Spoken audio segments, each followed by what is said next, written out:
Don't talk. Ndiri mangana. Eh.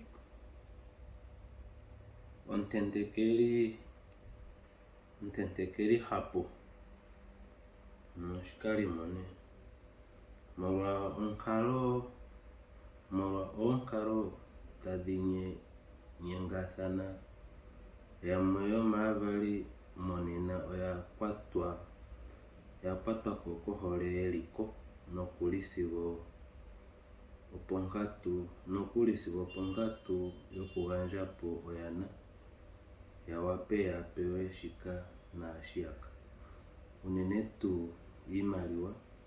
Onkalo yatya ngeyi olundji oya hulile mekanitho lyoomwenyo, shoka tashi yemateke noonkondo. Oshinyandwa hokololo akutu ompanda mugongo yandje otashi lalakanene okulonga nokulondodha opo onkalo dholudhi nduka dha hume komeho.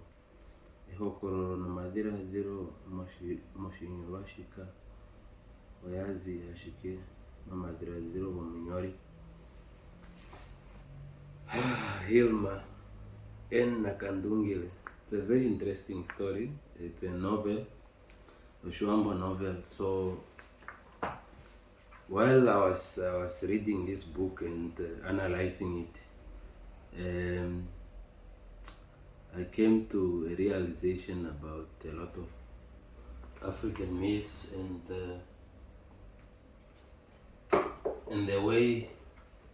the way things are done. So you find out in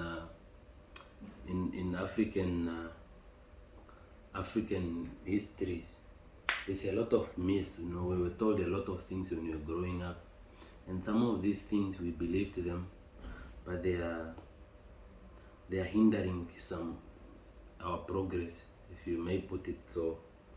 You find out we're told a lot of things. You cannot wear red things. When the rain is raining, you'll be struck by the lightning. So I want to tell you a bit of a story about African parents. We're told when you're growing up, we're told apparently you cannot work in the night. You know how that came about? So there were two neighbors when they were growing up. So one neighbor was very hardworking, the other one was very lazy. So the hardworking one was very hardworking and makes a lot of mahango. He used to produce a lot of crops, and also had a lot of animals. So this lazy one, because he's very lazy, doesn't like waking up in the night, so he works during the day.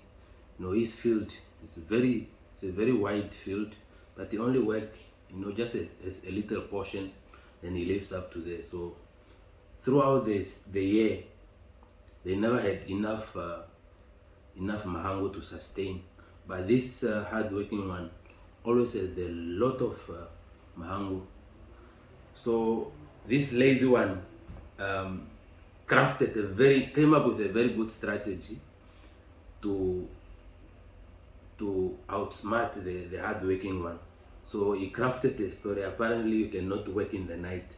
So by this hardworking one was always working in the night, So one day he decided to craft a very nice plan. So the hardworking one usually wake up around 8, 5, 3, 2 a.m. is already in the field working. So this lazy one also got up that early, and he was there waiting for this hardworking one to wake up. So when he woke up, he was cultivating mahango, cultivating. So this one, the lazy one just crafted a very nice plan, and he put a lot of scary stuff on himself, some big plastics,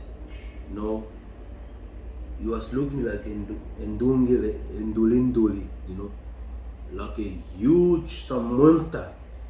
Then while the other one was walking, he started walking. Dun, dun, dun, dun, dun, dun, dun, dun.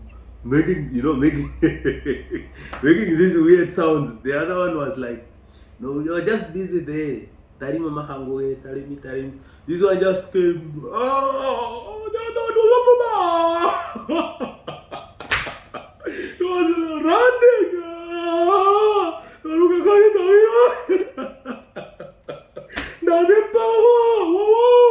Was whispering, calling all the neighbors, oh, I'm going to die. So he called for the neighbors, in the morning.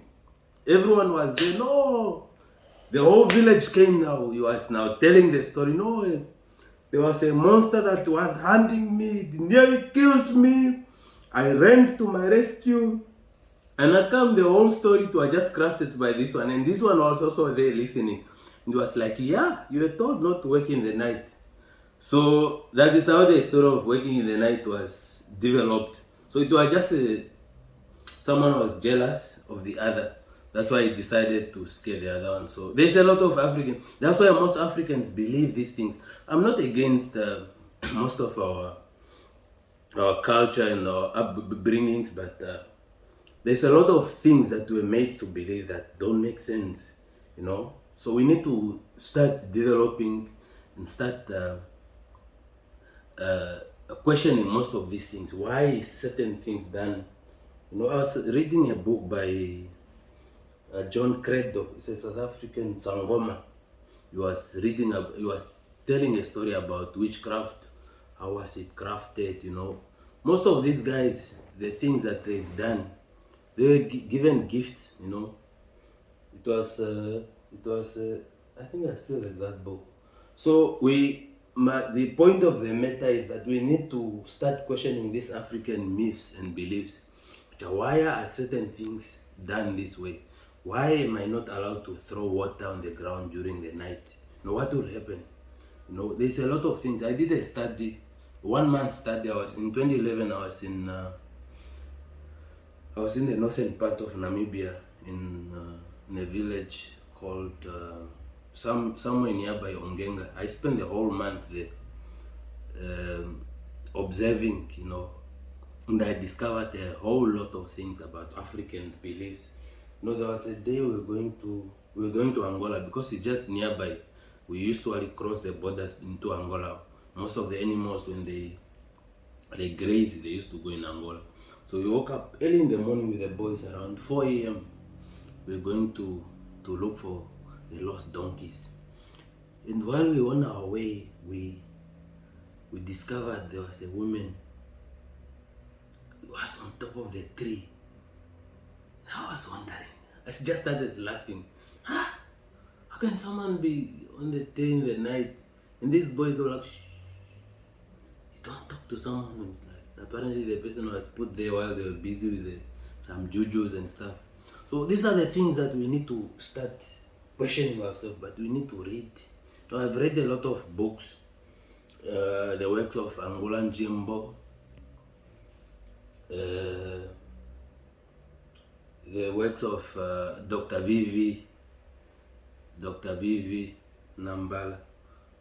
These are great researchers, and the way they are describing the African myths and our beliefs, we need to start questioning these things. We need to start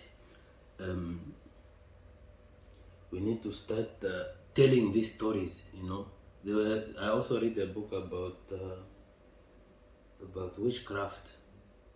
It was crafted by the missionaries when they came.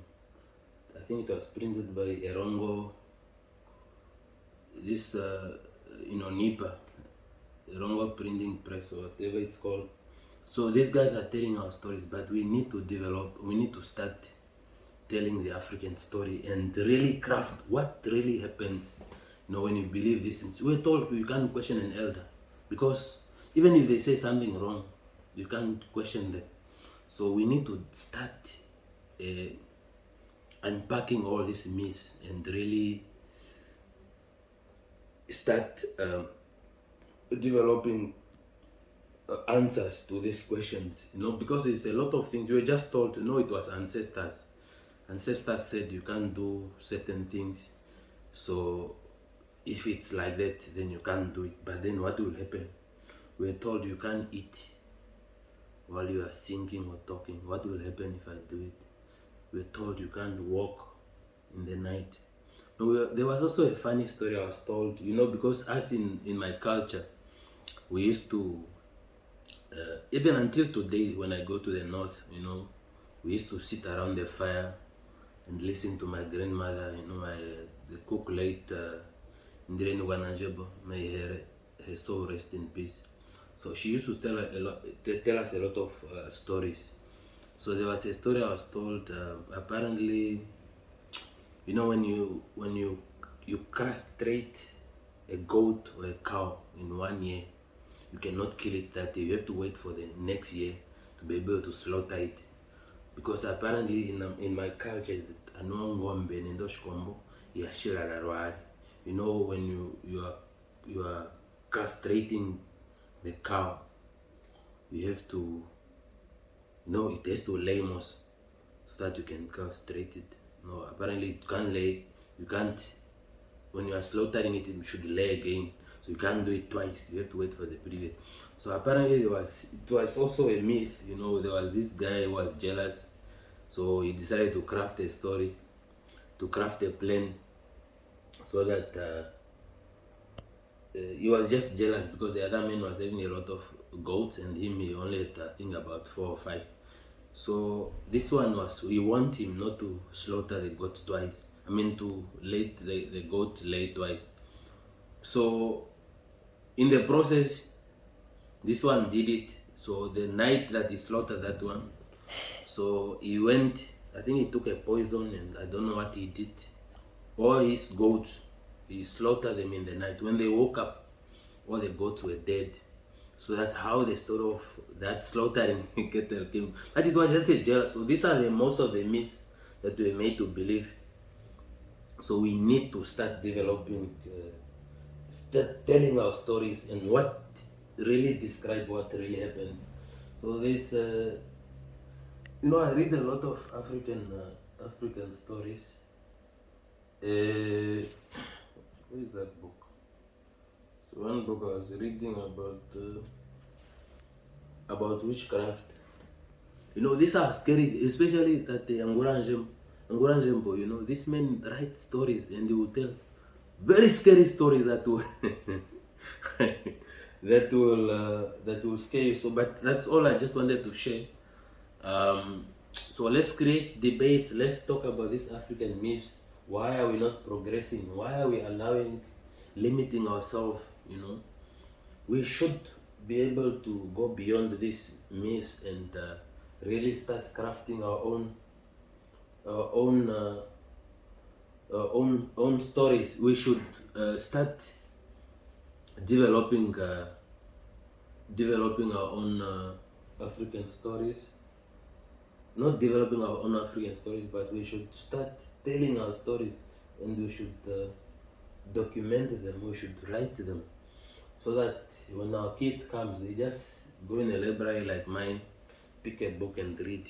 Because a lot of elders are dying out, and no one will be there to tell these stories. So let's start documenting our stories, but we should also start documenting stories with relevance and meaning. So yeah, that's all I wanted to share. Thank you.